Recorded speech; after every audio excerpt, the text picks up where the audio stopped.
En España hay 15 exorcistas, son sacerdotes elegidos con especial cuidado por la Iglesia Católica para luchar contra los demonios. Renuncias a Satanás y a todas sus obras. Adiuro te Satan deceptor humani generis. El demonio entiende latín perfectamente. La Ouija creó un oráculo para comunicarse con el más allá. El acudir a brujos, a videntes, todo esto hace que haya un caldo de cultivo para estas cosas. Se le están abriendo puertas o ventanas al demonio. La comunidad científica está convencida de que tras una supuesta posesión diabólica hay en realidad un problema psiquiátrico o neuronal con tratamiento médico. Hay que distinguir la enfermedad psíquica y la posesión. Siempre tendrán algún tipo de trastorno orgánico, no diabólico. Hay psiquiatras que están dispuestos a buscar explicaciones mucho más complicadas, menos aceptar la hipótesis de la Iglesia. Para unos el exorcismo es un ritual propio de tiempos pasados, para otros el demonio está más presente que nunca.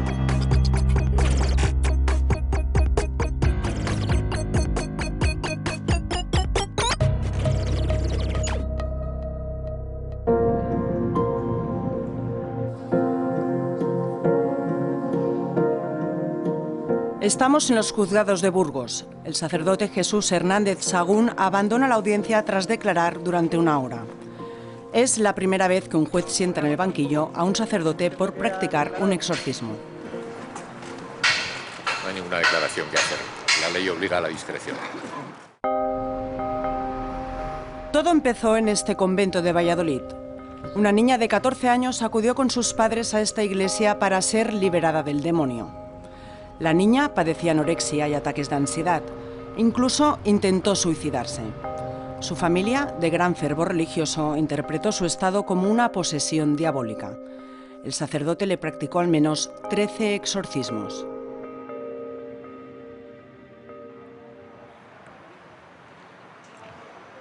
Bajo el consejo de sus tíos contrarios a estas prácticas, la menor denunció a sus padres y al sacerdote exorcista por lesiones y maltrato psíquico. El sacerdote lo niega. De hecho, en su declaración, que ha trascendido, afirma: del mismo modo que los exorcistas dejan en paz a los psiquiatras, que los psiquiatras dejen en paz a los exorcistas. En Burgos la noticia se ha seguido con especial interés por lo oscuro del caso.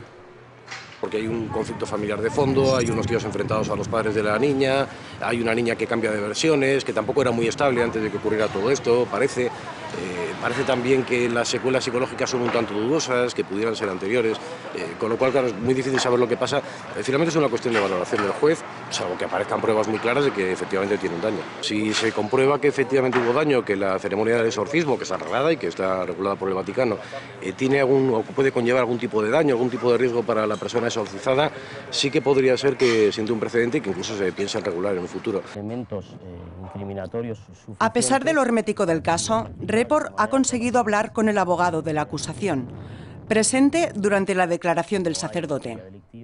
Ha manifestado que efectivamente conocía que estaba en tratamiento psiquiátrico, que vio los informes, pero que él entendía que no era incompatible, es decir, que una persona, según él, puede tener una enfermedad mental y a la vez estar poseída por el diablo. Ha manifestado posteriormente que dentro del ritual que se realiza, pues que en 2 ocasiones, o el ritual que realizó en 2 ocasiones, hubo manifestaciones diabólicas, y eso es precisamente lo que nosotros como acusación estamos imputando al sacerdote, es decir, hacer creer a una menor que Satanás, Belcebú o Lucifer está en su interior, hacerla creer que cada vez que va al instituto va acompañada por el maligno, hacerla creer que cada vez que se mete en su dormitorio a dormir, es decir, no está sola, entiendo que es por sí ya es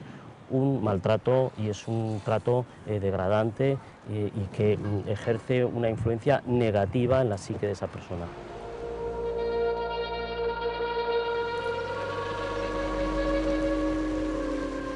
Aunque parezca que el exorcismo es algo anacrónico en una sociedad cada vez más laica, lo cierto es que hoy la lucha contra Satán está más presente de lo que muchos imaginan. De hecho, España ha pasado de tener un exorcista a contar con 15.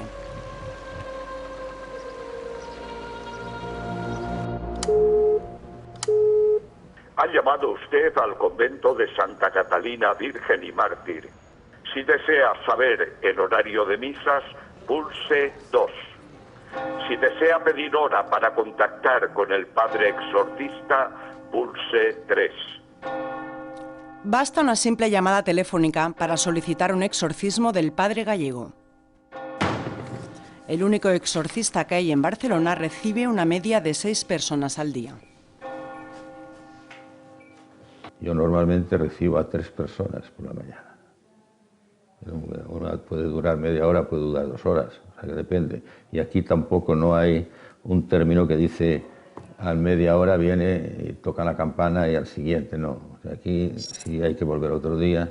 Por eso es porque tenemos mucha gente esperando, tenemos ahí una cantidad de gente esperando. ¿Cuántas diría usted que están poseídas o tienen influencias diabólicas? Depende. Depende de... Hay rachas, hay días que salen muchos, otros días salen menos. Yo prácticamente en este momento estoy dedicado a esto. Soy sacerdote, en la iglesia lo entiendo, pero es quizá lo que me lleva más tiempo esto es esto. Hombre, a nosotros nos ha sorprendido lo fácil que es encontrarlo a usted a través del teléfono simple llamando aquí al convento. Y sin embargo, creo que a nivel de población es muy desconocido este servicio de la iglesia. Pues sí, sí que es desconocido porque tampoco nosotros hacemos, no hay propaganda así directa, ¿entiendes? ¿Y eso por qué? A veces el obispo tiene miedo, a veces las cosas no son fáciles, a veces salen casos raros.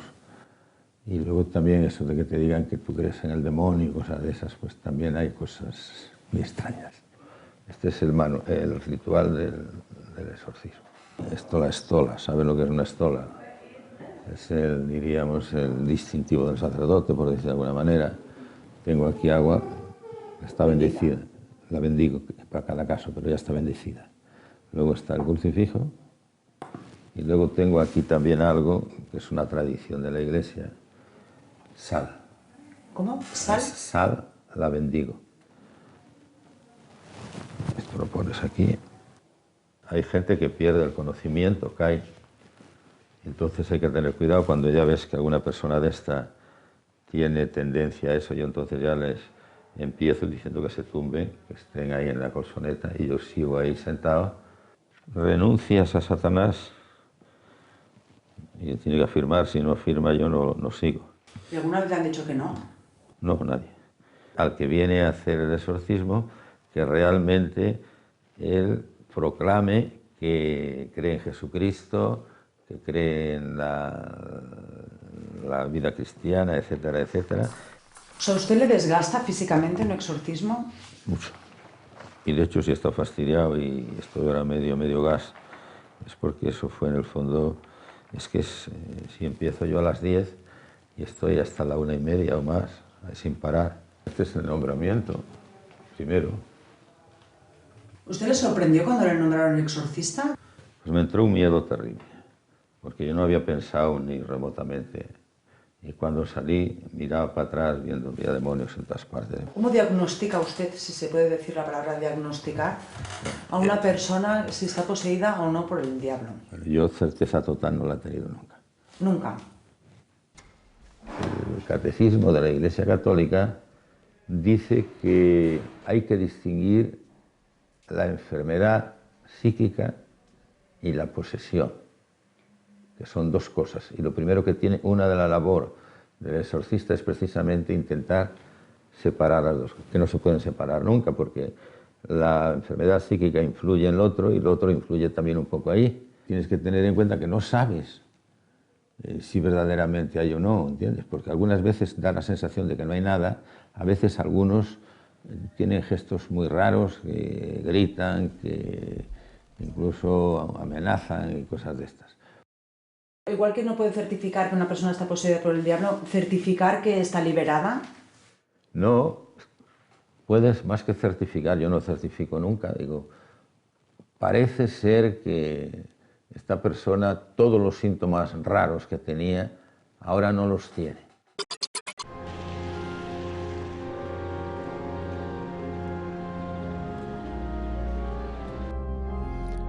En la ciudad universitaria de Alcalá de Henares ejerce de sacerdote uno de los hombres más enigmáticos de la Iglesia Católica.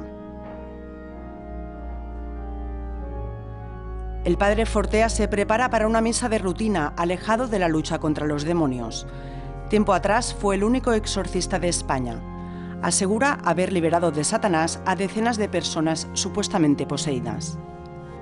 Hoy es uno de los mayores expertos del mundo en lo relativo al demonio, al exorcismo, la posesión y el infierno. Adjuro te, Satan, hostis humane salutis. Agnosce justitiam et bonitatem Dei Patris, qui superbiam et invidiam tuam, justo judicio damnavit. Adjuro te, Satan, deceptor humani generis, agnosce spiritum veritatis et gratiae. ¿Estas palabras hacia quién van dirigidas? Estas palabras son las palabras del exorcismo que van dirigidas a Satanás. El demonio entiende latín perfectamente. ¿Y le piden que retroceda en su posesión? No se le pide. En el exorcismo nunca se le pide nada al demonio. Se le ordena que salga por el poder de Cristo de esa persona en la que está. ¿Quién es o qué es el demonio? El demonio para la Iglesia Católica es un ser espiritual, una entidad sin cuerpo que tuvo su prueba y que se condenó eternamente. Es un ángel caído, sí. ¿Usted entiende que haya personas que no compartan la idea de que el demonio es una entidad espiritual como tal, sino hay personas a lo mejor que interpretan que el demonio es una metáfora de la maldad? Soy totalmente comprensivo con los que no comparten la visión de la Iglesia. Yo tengo fe, otras personas no tienen fe. Esto no es una imposición. Mucha gente me pregunta si yo he visto al demonio. Siempre les respondo que no. Nunca he visto al demonio, nunca le he escuchado directamente. Yo siempre he visto a los posesos. El debate más que florece rápidamente es con la psiquiatría o con la neurología, es decir, que es un tema mental. Yo no lo he visto nunca, pero yo he tenido compañeros que conozco bien y que me merecen toda la confianza, que ellos sí que me han dicho haber visto con sus ojos cómo del poseso han salido clavos, cristales, trozos de hierro, y me han asegurado que han visto cómo el poseso se ha levantado en el aire, levitando.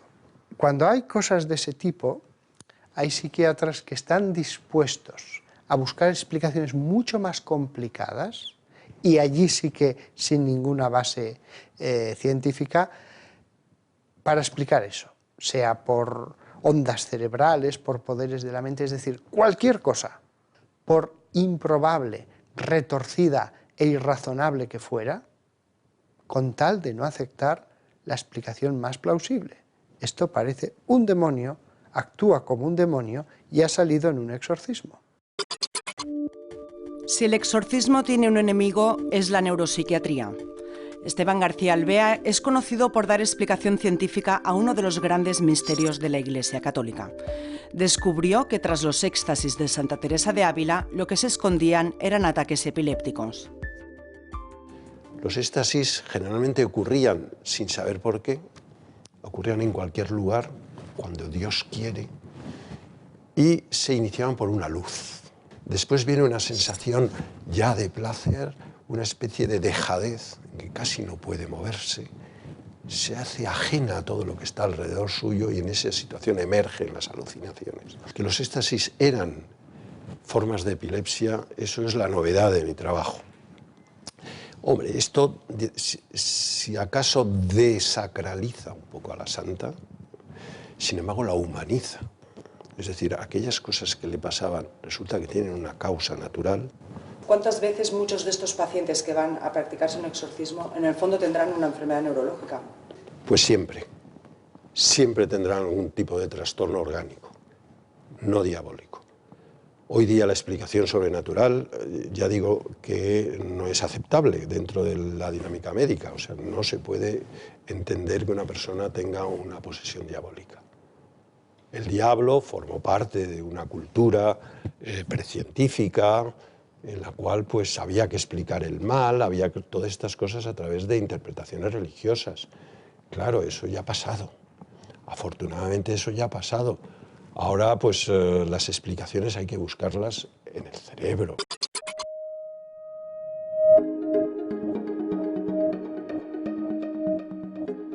Estamos en Villaseco del Pan, Zamora, de donde Luis Santamaría es el cura. Pocos de sus feligreses saben que fue a Roma a estudiar el curso de exorcista. Con la llegada del actual Papa Francisco, el Vaticano reconoció jurídicamente la Asociación Internacional de Exorcistas, reforzando la idea de que el demonio campa a sus anchas más que nunca. ¿No tienes a ninguno por aquí ahora? Vienen esta tarde. Bueno, por Valladolid todos, ¿no? ¿A ti te preguntan mucho la gente sobre el diablo, Luis? No. ¿No te preguntan? En alguna ocasión pues hay bueno, pues personas que tienen problemas de conciencia, que a lo mejor tienen sueños o tienen problemas y dicen, bueno, esto que será la mala suerte, las brujas, ¿verdad? Que hay gente que dice, tendrá las brujas. Antes se creía mucho en las brujas. Las brujas, y es el demonio. Entonces, bueno, pues hay que primero tranquilizar a la persona y decirle, bueno, vamos a ver qué es lo que está pasando, porque a lo mejor son casualidades o a lo mejor puede haber algo. ¿Usted cree en el diablo? Yo no. ¿No? No, en el diablo no, en Jesús sí. Pero en el diablo no. ¿No cree que exista? No quiero que exista. ¿No quiere? No quiero. ¿Le ha tentado usted alguna vez? Pues me supongo que no, pero pudiera ser. Porque algunas veces le dan unas tentaciones de cualquier cosa. El Señor esté con vosotros. Lectura del Santo Evangelio según San Mateo. Se quedó callado y paró. A la gente al final le preguntaron a la salida de la misa, del mismo modo, acabada la cena, tomó el cáliz y dándote gracias de nuevo. ¿La Iglesia a lo mejor sufre un poco de crisis de fieles o...? Bueno, los domingos esta iglesia es de las que más se llena de todos mis pueblos. ¿Qué función tiene la misa respecto al maligno? Bueno, pues en la misa estamos celebrando a Jesús. Jesucristo se está haciendo presente y Jesús ya ha vencido al demonio. Y el Padre Nuestro termina con esa frase que en castellano decimos líbranos del mal, pero el original es líbranos del maligno. Le pedimos a Dios que no nos deje caer en la tentación, que son todas esas ocasiones de la vida diaria en las que pues, el demonio nos está pinchando, nos está invitando a que nos separemos de Dios, a que vayamos tras Él y que nos libre del mal. El mal en todas sus dimensiones, en la dimensión personal del demonio y en todas las dimensiones de pecado, de odio entre nosotros, de división, de separación, etc. Porque la Iglesia Católica, sin la figura del diablo, ¿sería lo mismo? Ha habido autores que han dicho que si se quita el diablo, quitas la pieza esa y el edificio de la fe cristiana, no solo católica, de la fe cristiana, se mantiene. Y, a ver, el demonio tiene un papel importante como otro ser creado por Dios, un ser espiritual, no corporal, que utiliza mal su libertad y se rebela contra Dios, el ángel rebelde, el ángel caído, ¿no? Y entonces quiere arrastrar al ser humano a la perdición. Pero nosotros vemos en las acciones de Jesús, en la palabra de Jesús y en la primera iglesia primitiva, cómo se da una lucha contra el demonio y el exorcismo y el éxito del exorcismo es una prueba del triunfo de Jesucristo. Luis, de hecho, tú hiciste un curso de exorcismo, o sea, ¿te interesa el exorcismo hasta el punto que has hecho un curso? Sí, estábamos casi 200 alumnos de todo el mundo durante una semana escuchando a una serie de profesores que abarcaron el tema del exorcismo desde todos los frentes, desde la teología y la Biblia, desde el derecho canónico, cómo se regula esto en la Iglesia, desde la medicina, la psicología, la psiquiatría, y me ha servido también mucho para después responder a las dudas de la gente y poder explicar estas cosas con más conocimiento. Cada vez hay más fieles que acuden a solicitar el servicio de un exorcismo. Sí, no es que haya cada vez más posesiones, pero sí personas fieles y no fieles, que a veces acuden gente no practicante, incluso gente no bautizada, gente que no son católicos y nunca lo han sido, y acuden pidiendo ayuda, pidiendo orientación. Y claro, sería bueno que hubiera un exorcista por cada diócesis. ¿Por qué? Porque si no, a lo mejor el de la diócesis vecina pues recibe a mucha gente. ¿Y a qué se debe este aumento de solicitudes? Pues primero la descristianización de la sociedad y junto a esto el crecimiento de la oferta y de la demanda de toda la religiosidad alternativa, el mundo de las sectas, el ocultismo y el esoterismo, el acudir a brujos, a videntes, todo esto hace que haya un caldo de cultivo para estas cosas. Se le están abriendo puertas o ventanas al demonio. María, despójate de todos tus miedos. Todos estos miedos se van a salir, que por las hierbas y todo lo que conlleva consigas abrir los caminos, quitar todas las envidias y quitar todos los problemas que tienes. Que así sea. En el nombre del Padre, del Hijo, del Espíritu Santo. Amén. Víctor, ¿has usado el nombre del Padre, del Espíritu Santo? Claro. ¿Quién me prohíbe utilizar eso? Amén, has dicho. Amén. Yo soy católico. ¿Algo de exorcista? Sí, es esto. No, no, nada que ver. No, porque también invocas de alguna forma... No, invoco a Dios. Que me ayude y que me dé toda esa seguridad para poder seguir haciendo bien mi trabajo. Dios está dentro de todos nosotros y el contradios o el antidios es el diablo. O sea, son tus actitudes las que van a definir qué tipo de energía tienes, buena o mala. Somos energía. O sea, para ti el diablo en este caso sería algo más energético, no sería un Claro, personaje o incluso hasta como... O sea, no es un ente, ¿no? No, esas creencias ya está demostrado que pertenecen a la Iglesia Católica, que las hicieron para crear una parte negativa, quizás para atemorizar a los creyentes, si no hacían todo lo que debía. O sea, que haces 46. Solamente te pido que no te cruces. Como los católicos, los esotéricos también creen en los espíritus, y muchos consideran que Satán no es propiedad de la Iglesia Católica. Más aún, el diablo es adorado en otras religiones sin pecado ni condena.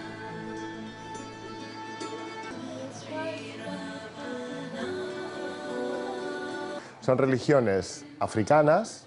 El Eshu refleja a un hombre pues, con una daga, o aquel que está semidesnudo, refleja a un hombre con unos cuernos. ¿Y a estos qué se les pide? Se les pide amor, se les pide sexo, más de carne, más importantes. Entonces, pero esto para estas religiones no es negativo, entonces. No, que va, es la vida misma. Se supone que la Iglesia Católica no permite el placer. Víctor, ¿tú sabes que la Iglesia Católica considera que el tarot y la ouija, por ejemplo, son elementos que atraen al diablo? La ouija es una tabla con el abecedario, con los números del 1 al 0, el sí, el no, el adiós y el hola, que crea un oráculo pues, para comunicarse con el más allá. Espiritista es las personas que contactan con otros espíritus, o con espíritus que ya no están, o con espíritus que se ponen en contacto, oyen voces, oyen mensajes. La ouija es un artículo que la verdad es poco demandado, pero no es una puerta para abrir al averno. Uno puede apartarse de Dios o puede rebelarse contra Dios, como hizo Satanás.